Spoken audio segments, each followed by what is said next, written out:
Hello children, welcome to AIMS India's online classes. This is biology session. Reproduction in animals, part 4. Okay, so far we have completed the process of fertilization, then development. In the development, the stages of development we are discussing. So during the development, different structures are formed, like placenta. The placenta acts as a nutritive organ to feed the foetus. It acts as a digestive organ as it digests the complex proteins before allowing them to pass to the foetus. And it acts as a respiratory organ. Exchange of gases, that is oxygen and carbon dioxide, takes place through. It acts as excretory organ as nitrogenous waste passes through it from the foetus to the mother. And it acts as an endocrine organ as it secretes estrogen and progesterone during the last 6 months of pregnancy. And it acts as a filter organ and does not allow unwanted materials such as germs to pass through. And it stores glycogen and supplies glucose to the foetus at the time of need. And had there been no placenta, the relatively high pressure of the mother's blood would seriously damage the delicate tissues of the foetus. So this placenta plays that much very important role. Okay, you know, by diffusion the fetal blood gives off its impurities, that is carbon dioxide, urea, etc., into the mother's blood, and simultaneously the mother's blood delivers oxygen and food, the nutrient substances, to the fetal blood by diffusion. So here during the development requires some time period, that is called gestation. Okay, gestation contains developmental events from the conception till birth of young one, and also termed pregnancy. It takes about 280 days if you consider the human beings. The gestation period is 280 days from the start of the last menstrual cycle. The duration of pregnancy varies in different animals. Okay, so for example, if you take a rat, the gestation period is 21 days, rabbit 20 to 32 days, dog 60 days, human being 280 days, chimpanzee 210 to 250 days, gorilla 265 to 280 days, cow 180 days, elephant 600 to 650 days is the gestation period. The longest pregnancy of any mammal is that of the Asiatic elephant, with an average of 609 days and the maximum of 760 days.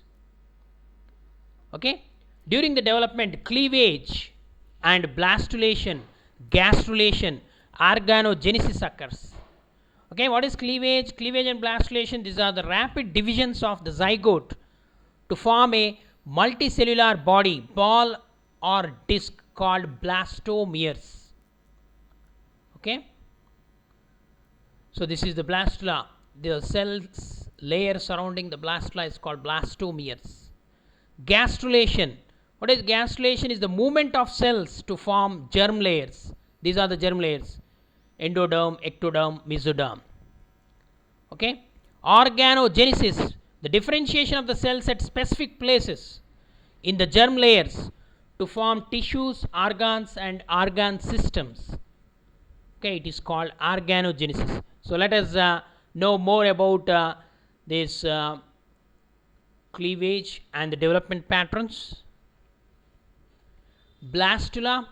A common feature of a vertebrate blastula is that it consists of a layer of blastomeres known as the blastoderm, which surrounds the blastocele.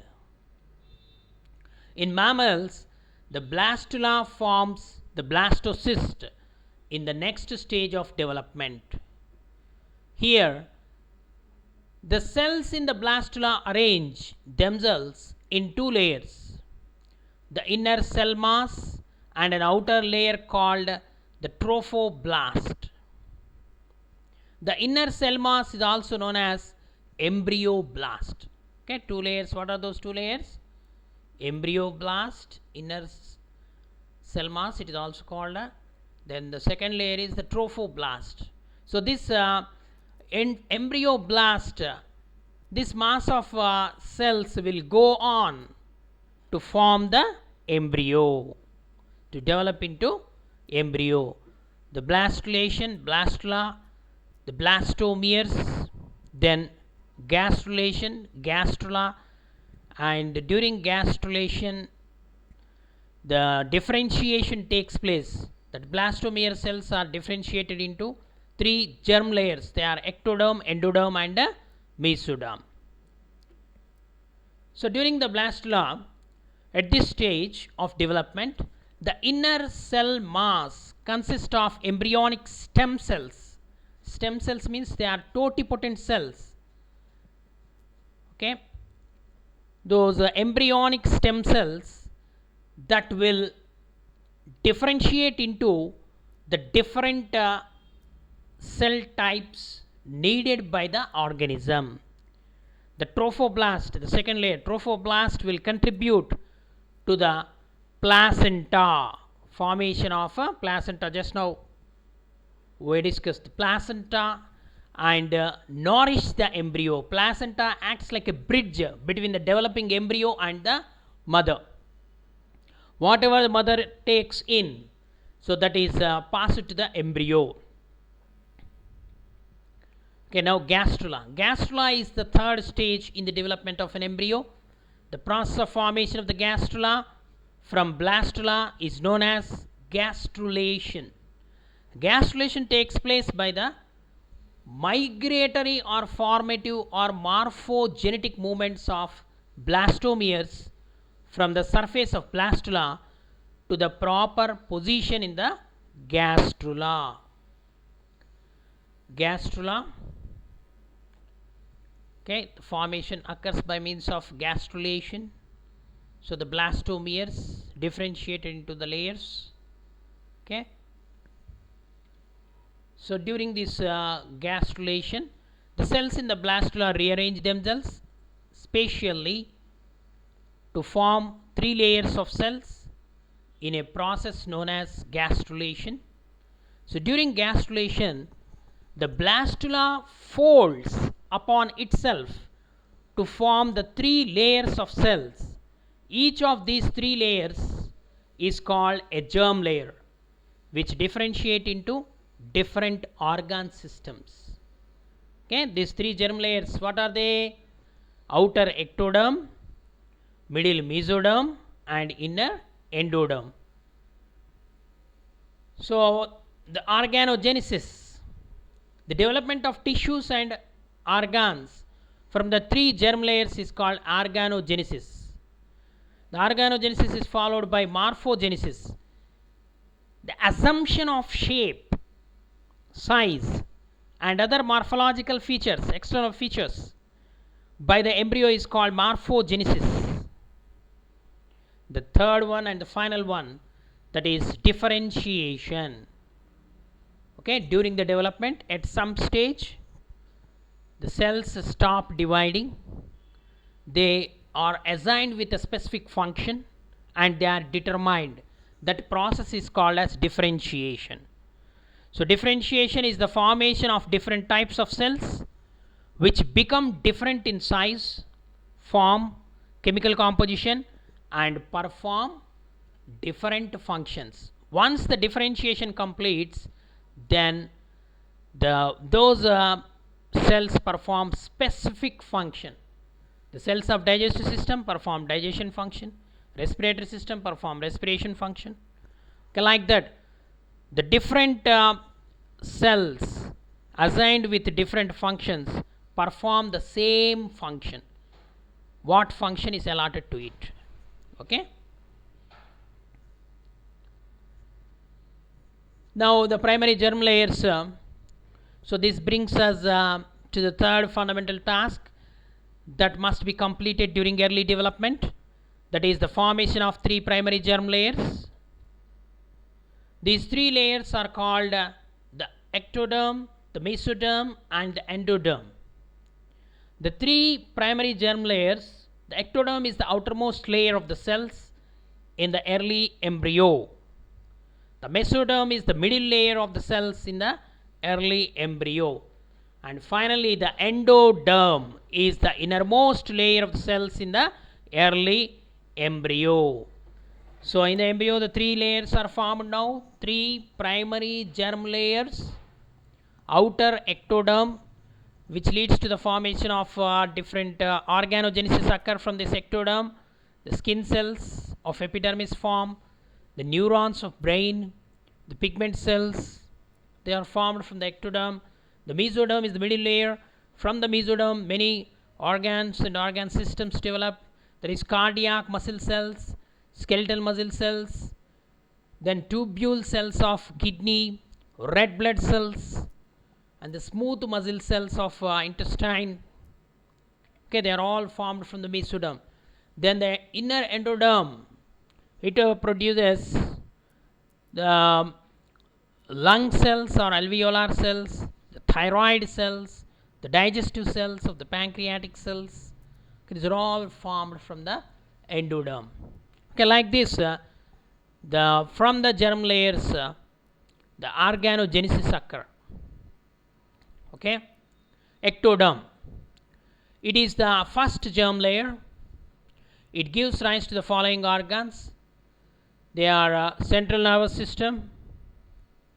Central nervous system means brain and spinal cord, nerves, retina, lens, cornea of lens or cornea of eyes, conjunctiva of eye, ciliary and iridial muscles,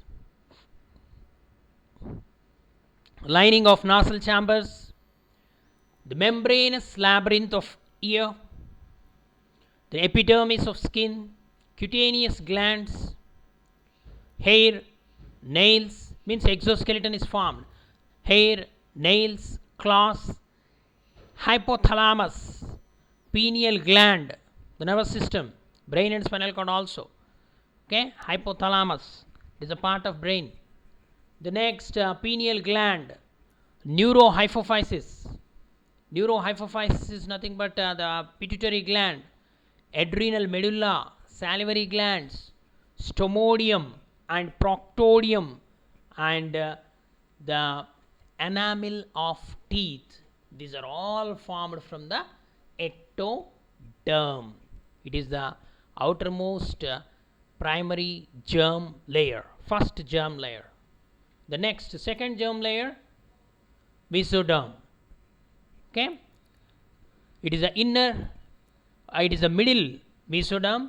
It gives rise to the following organs: dermis of skin, connective tissue, muscles, notochord. Then the skeleton, blood, heart, blood vessels. Total blood vascular system is developed from the mesoderm. Then adrenal cortex, urinogenital systems means reproductive system and the excretory system, lining of coelom, spleen and eyes, except lens, cornea and retina. Remaining parts of eye are produced from the mesoderm. Then inner endoderm. The inner endoderm gives rise to the following organs. What are they? Mesodecum, digestive glands, liver, pancreas, middle ear, eustachian tubes of the ear, lining of urinary bladder, respiratory system, adenohypophysis means the anterior pituitary, thymus, parathyroid and thyroid glands, lining of vagina and urethra in females. So these are all formed from the endoderm. The embryonic germ layers, once again let us see the vertebrate adult structures. Ectoderm is the outer layer. The epidermis of the skin, epithelial lining of the mouth and rectum and nervous system are formed from the ectoderm. The mesoderm, which is the middle layer. The skeleton, muscular system, dermis of skin, circulatory system, excretory system, reproductive system, including most epithelial linings, outer layer of respiratory and digestive system are formed from the mesoderm. and from the endoderm, the epithelial lining of the digestive tract and the respiratory tract, associated glands of these systems, and the epithelial lining of the urinary bladder is also formed from the endoderm. Okay. Now the foetal membranes. Germ layers are different from the foetal membranes. Okay. The membranes exclusively present in the foetus. They are called foetus membranes. Okay. So these foetal membranes, if you take, they are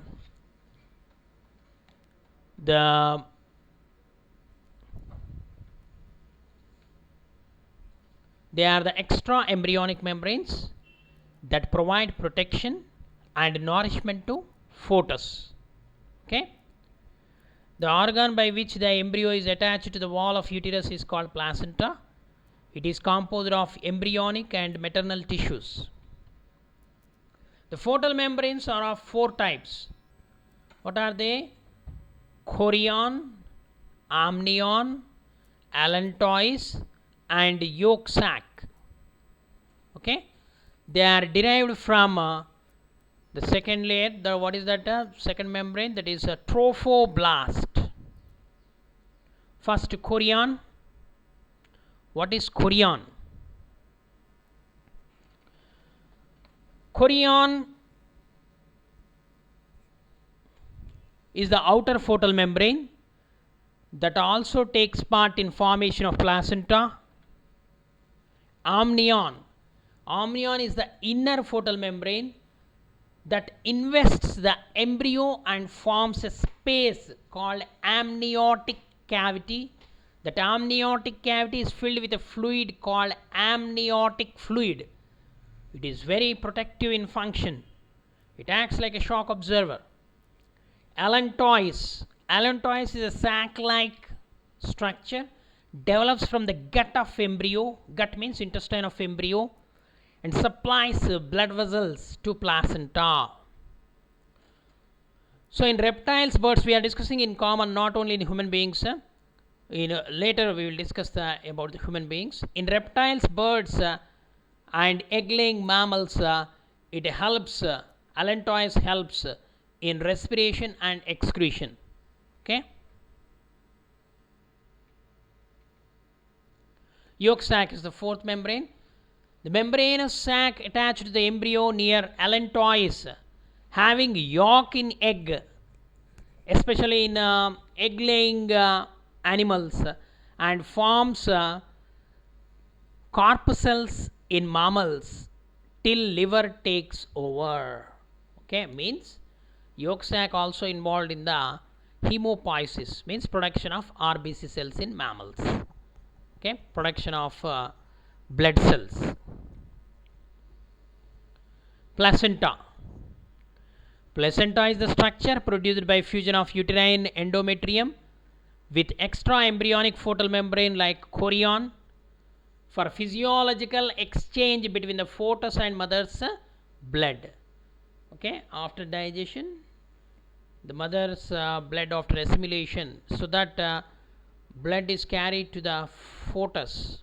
The nutrients which are present in the blood supplied to the developing embryo. So the placenta has 2 parts, maternal and foetal. The placenta helps in the nourishment of developing embryo. The reproductive structures that evolve in land animals allow males and females to mate, fertilize internally, and support the growth and development of offspring. Okay. So this placenta, more about this placenta. Actually, the chorion develops villi. Villi means okay, they are present in the small intestine. They help in the absorption of digested food materials, finger-like structures. The chorion develops villi, which grows into the surrounding uterine tissue, from which they absorb nutrients. These villi form a part of the placenta, which is connected to the foetus by the umbilical cord, a cluster of blood vessels. Umbilical cord is formed by the cluster of blood vessels. The other half of the placenta is composed of villi formed by the uterine wall. Okay, the two sets of villi get interlocked but never open into each other. So here what happened? The blood of the embryo comes in close contact with the blood of the mother, but the two never mingle. The two bloods never mingle. So it is here in the capillaries of the blood vessels from the two sources that the exchange of oxygen and nutrients from the mother's blood to the foetus occur, and the reverse movement of carbon dioxide and other nitrogenous waste takes place through diffusion. Okay, the amnion, if you take an amnion, a sac filled with amniotic fluid develops around the embryo. The fluid acts as a cushion for the embryo and protects it from the jerks, and also prevents sticking of the foetus to the amnion. Then allantois. What is allantois? Allantois is a small sac that pushes out from the gut or intestine of the embryo near the yolk sac by the third week. Okay, it remains small and does not reach the chorion. So however, it forms umbilical arteries and veins when grow up to the chorion to the vascularize it. Okay, yolk sac. So yolk sac is formed below the embryo. It contains fluid. It won't contain any yolk. Okay, the yolk sac is a vestigial organ actually. Vestigial organ inherited from the oviparous reptilian ancestors. The yolk sac functions as the site of blood cell formation until about the 6th week. Okay, so this is about the human. Until about the 6th week, when the liver takes over this role. So thereafter the yolk sac starts to shrink. Okay, so the reproductive structures that evolve in land animals allow males and females to mate, fertilize internally, and support the growth and development of offsprings. Gametogenesis. Gametogenesis means first the formation of gametes, the production of gametes. Okay, production of sperms is called spermatogenesis. Production of egg is called oogenesis. It takes place through the process of meiosis, cell division. Okay, children. Hope you understood. Thank you for watching our video. Please subscribe our channel and press the bell icon for receiving latest updates.